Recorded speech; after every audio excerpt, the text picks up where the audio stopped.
All right, good to go. Recording. Awesome.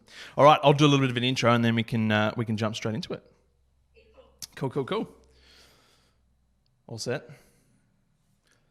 Hey guys, welcome to Support Small and Local. We're very excited about this initiative. We're going to be talking to some fantastic local businesses and helping them spread the message about who they are and what they do. All right, Rihanna from InTune Automotive Centre, thank you for joining us on Support Small and Local. Thank you for having me. Very exciting. We've had such a great mix of local businesses enter. So I'm personally very excited about all the great conversations we're going to be able to have over the next couple of weeks. But we are talking with you today, and I'd love you to introduce yourself and tell us a little bit about InTune Automotive Centre. Thank you. So my name is Rihanna, and me and my husband Matt have got InTune Automotive Centre in Cobram. So we have been there for about 8 years now. The years absolutely fly, and at the moment we're just trying to navigate the new normal and work out how we go about everything and what it changes for our business. So definitely fun times, but it does give you, I guess, a different perspective to sit back and look at what's working and what's not. Yeah, 100%. Definitely very, very challenging times too. I can imagine it's kind of it's a unique situation where not everybody's impacted. Like everybody's kind of being impacted in a different way. So, I mean, that's why it's great to be able to talk to you today and hear about how things have impacted you and how you are doing business now. But can you tell us about some of the products and the services that you do provide at InTune Automotive?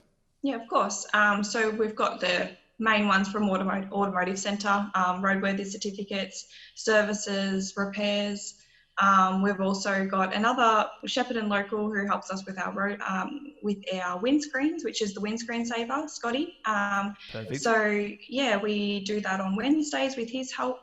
And yeah, that's probably the main things that we provide there. Fantastic. So, I mean, you guys are fairly well established. Like, 8 years in business. That's an achievement in and of itself. So, obviously, well established, great products and services. When did things kind of start to hit for you guys with the pandemic? I mean, I suppose the first question is: have you kind of felt the impacts, or are you going okay? Yeah, I think the biggest thing is that people are not using their cars. They can't go anywhere. So scheduled services aren't happening, or people are just feeling that they're really holding on to their money right now. So if they're not using their car, they might not get the service, even if it is scheduled on a specific date. So we started feeling the drop early April. Yep. Probably like most people in a bit of denial to start off with, but realised that, yep, okay, things are slowing down and we need to move with it and not work against it. Yeah, exactly. I think it was definitely a big hit in April, and I think it kind of it caught up with us here in Australia. The other side of the world was definitely had been heavily impacted at that time, and I think one of the things is just the fact that because the world is so global now, it's kind of opened everybody's eyes, I guess, to the fact that things that happen outside of Australia can equally impact us here, and that was definitely the case. So, in terms of you guys, there has been a drop in business, unfortunately. As you mentioned, people can't and are not moving around as much, so cars and vehicles aren't being used as much. What have you guys, been able to do, if anything, to kind of keep the business going? Yeah, so we have kind of been classified as an essential service. So even down in Melbourne with stage 4 lockdowns, the mechanic shops are still open, just not to the general public. So we've had that security, I guess, that we would always be open. But I guess on the flip side of that is that staying open with reduced trading means that you've still got a lot of your costs.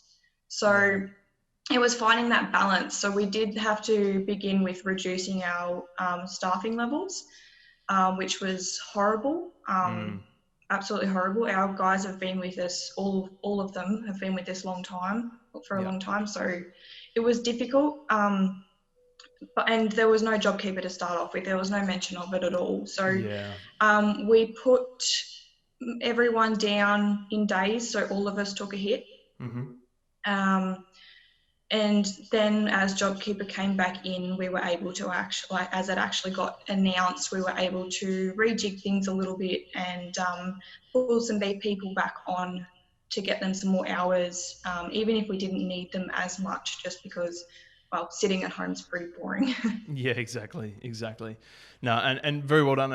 I mean, not only has the economic impact on businesses been really hard to take, people having to let people go, long-term employees, people that have put in so much hard work, people that feel like family a lot of the time, in a business that's well established, especially like yours, makes it very, very difficult. And I think that at the start, as you mentioned, JobKeeper wasn't a thing right from the get-go. So there's some very uncertain times. But one thing I suppose that we can take away from that is the fact that at the end of the day, if you as the business owner are able to protect the business and keep it running, there's always the opportunity for people to come back, right? At the end of the day, letting people go is so difficult, reducing hours, all that sort of stuff. But if you're able to keep the business going, and we're lucky that the government has been able to support us with things like JobKeeper, etc. So, it's a conversation that we've had with a lot of businesses around, just trying to protect the business, keep things running, and then being able to bring people back in. How's that working out for you guys now? Have you been able to bring all the guys back in? Yeah, so it's kind of up and down. So exactly what you said at the start, it was very difficult to wrap our heads around. But once you actually start thinking of the, I guess, the longevity of the business and the liquidity, it was a no-brainer that we just had to reduce the staff members if we wanted to keep their jobs long term. So we did that to begin with. Things were quite bad to start off with because everyone panicked, rightly so. Things then got a little bit more relaxed as we went into, I guess, that stage 2 phase.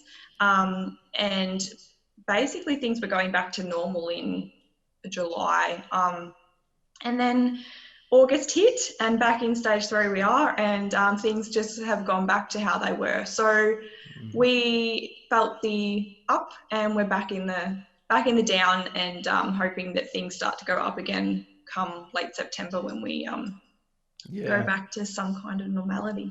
Yeah, exactly.